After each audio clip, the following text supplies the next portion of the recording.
El imperio que desafió a Dios el Sol ardía sobre las arenas doradas de Egipto, y el Nilo, como una serpiente que daba vida, se extendía majestuoso por la tierra. Este era el corazón de un imperio que se creía eterno. Una civilización que levantaba pirámides tocando el cielo y proclamaba que sus faraones eran dioses encarnados. El poder de Egipto no tenía rival, o al menos, eso pensaban, pero bajo la sombra de sus templos y obeliscos, se escuchaba un clamor que los egipcios intentaban silenciar. Eran los hijos de Jacob, esclavos encadenados a un trabajo interminable. Generación tras generación, sus manos construían las ciudades del faraón, mientras sus espaldas cargaban el peso de un yugo que parecía no romperse jamás. Las lágrimas de las madres hebreas regaban la tierra más que el Nilo, porque el faraón había ordenado la muerte de sus hijos varones al nacer. Egipto no solo los oprimía con látigos, sino que intentaba borrar su futuro. Y mientras el imperio celebraba sus banquetes, el cielo escuchaba un clamor de dolor y de esperanza: Dios de Abraham, Dios de Isaac, Dios de Jacob.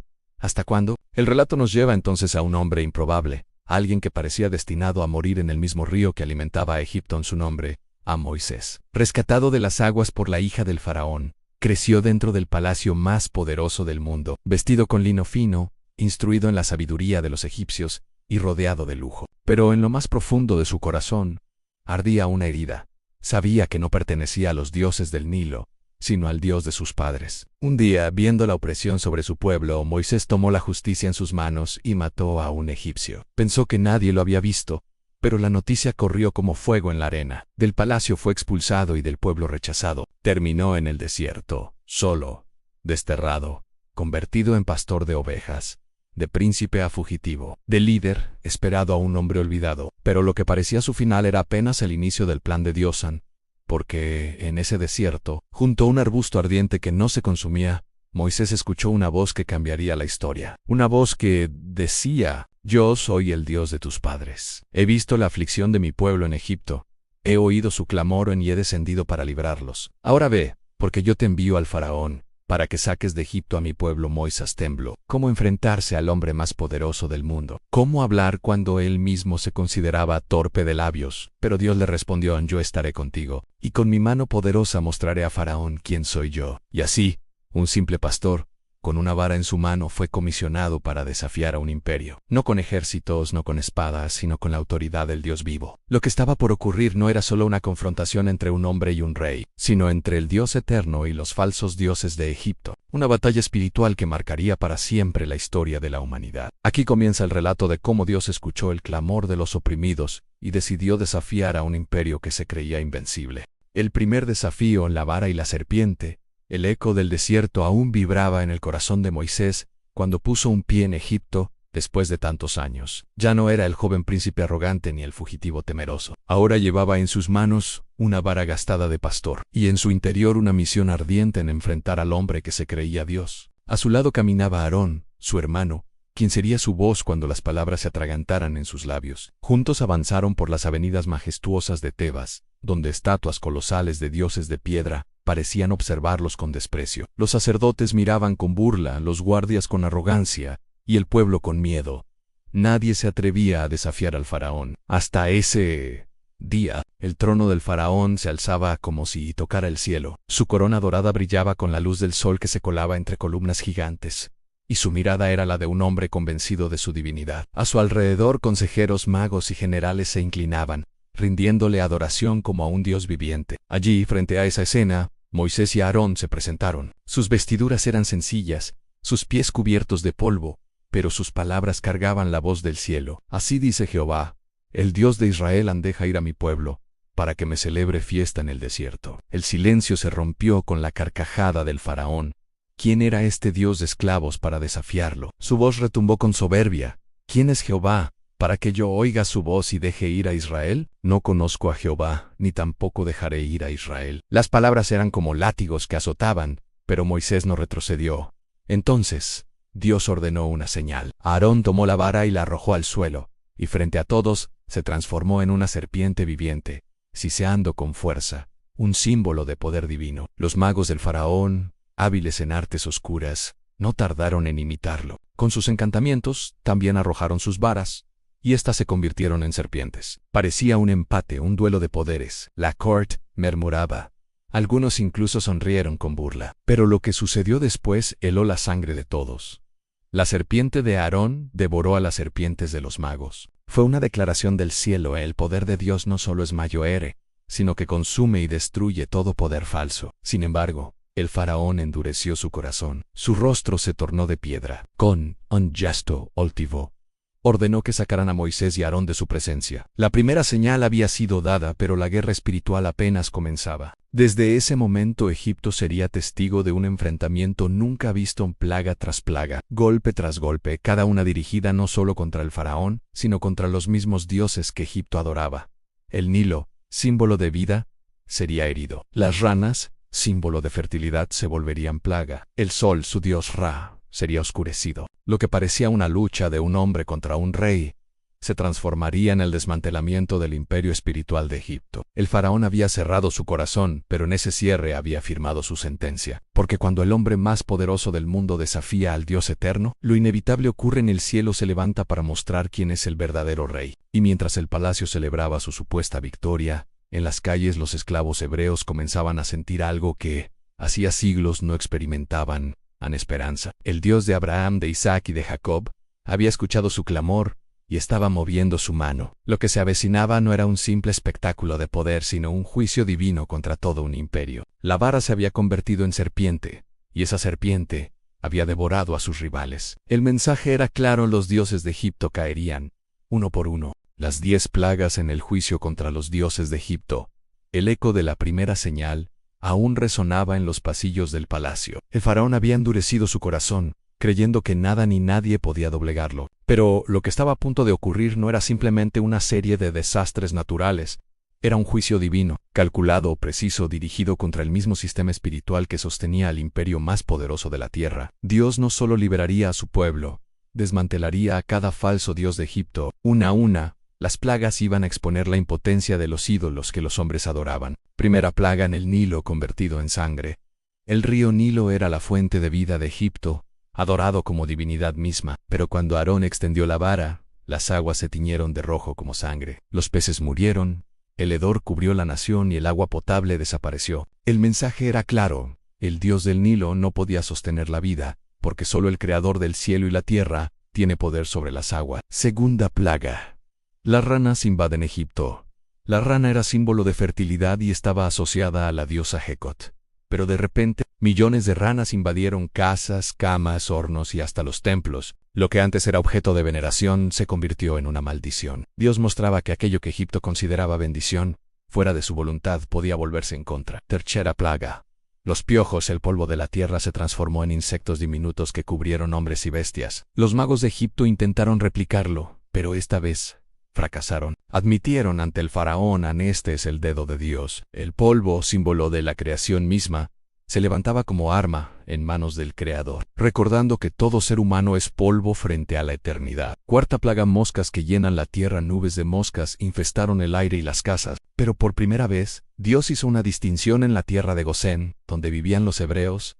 No entró ni una sola. El mensaje era contundente: en Dios no solo envía juicio, también protege a los suyos en medio de la tormenta. Quinta plaga: la peste. En el ganado Egipto dependía de sus rebaños y bestias, y adoraba al dios Apis, representado en forma de toro. Pero un golpe invisible enfermó y mató al ganado de los egipcios.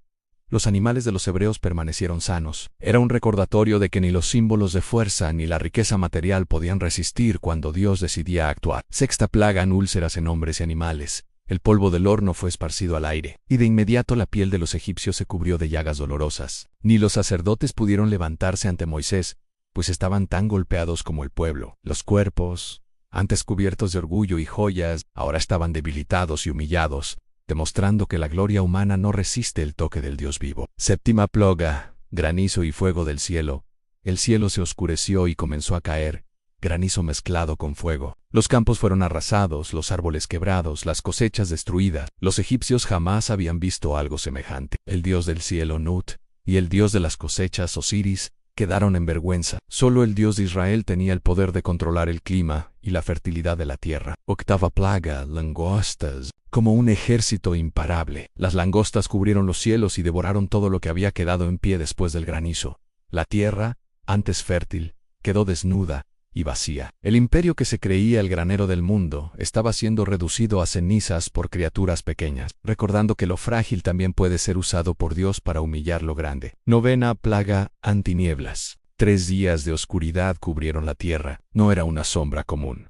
Era una tiniebla densa, palpable, aterradora. Egipto adoraba al sol, al dios Ra, el centro de su religión. Y de repente, Ra fue silenciado. En medio de la tiniebla, en las casas de los hebreos había luz. Era como si Dios gritara: yo soy la luz verdadera fuera de mí.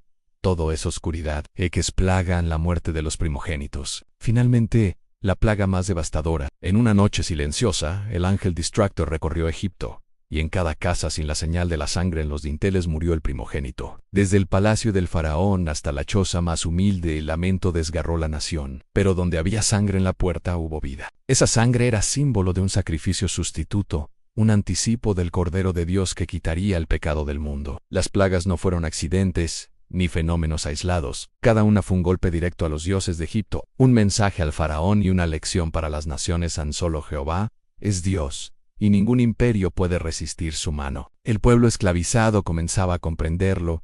El Dios de sus padres no los había olvidado. Estaba luchando por ellos, desatando su poder no solo para liberarlos, sino para mostrar a todo el mundo quién era Él. Y sin embargo, lo más sorprendente aún estaba por ocurrir en la noche de la Pascua. La salida apresurada, el cruce del mar. Pero eso, Laura, pertenece a la siguiente parte de esta historia eterna. La oscuridad caía sobre Egipto, y con ella un silencio pesado, casi irrespirable. Cada hogar hebreo estaba inquieto. Moisés había transmitido instrucciones extrañas, casi incomprensibles: a tomar un cordero sin defecto, sacrificarlo al caer la tarde, untar su sangre en los dinteles y los postes de las puertas, y comer la carne apresuradamente, con los lomos ceñidos, el bastón en la mano y las sandalias puestas. Aquella noche no era una más. Era la noche. El olor a sangre se mezclaba con el aroma de hierbas amargas y pan sin levadura. Los niños miraban con ojos grandes mientras los padres explicaban: esta sangre en la puerta será nuestra señal. Cuando el destructor pase, no entrará en nuestra casa. Donde vea sangre, habrá vida. Mientras tanto, en los palacios egipcios, nadie sabía lo que se avecinaba. El faraón, orgulloso, dormía convencido de que su poder resistiría cualquier golpe. Los egipcios aún se burlaban de los hebreos y sus ritos, pero esa noche la eternidad misma se inclinaba sobre Egipto. A la medianoche sucedió. Una sombra recorrió el imperio. Un llanto desgarrador rompió el silencio en cada calle, en cada casa, en cada aldea. El primogénito del faraón yacía sin vida. También el hijo del siervo, el hijo del soldado, el hijo del campesino. Ningún hogar egipcio quedó sin dolor. Era el clímax del juicio divino. Dios Farán, que se decía dador de vida, había sido humillado. Ninguna corona, ningún ejército, ningún mago pudo detener la mano del Altísimo. Pero mientras Egipto lloraba, en las casas hebreas reinaba un contraste sorprendente en paz. Ni un hijo muerto ni un lamento, porque la sangre en los dinteles había marcado la diferencia.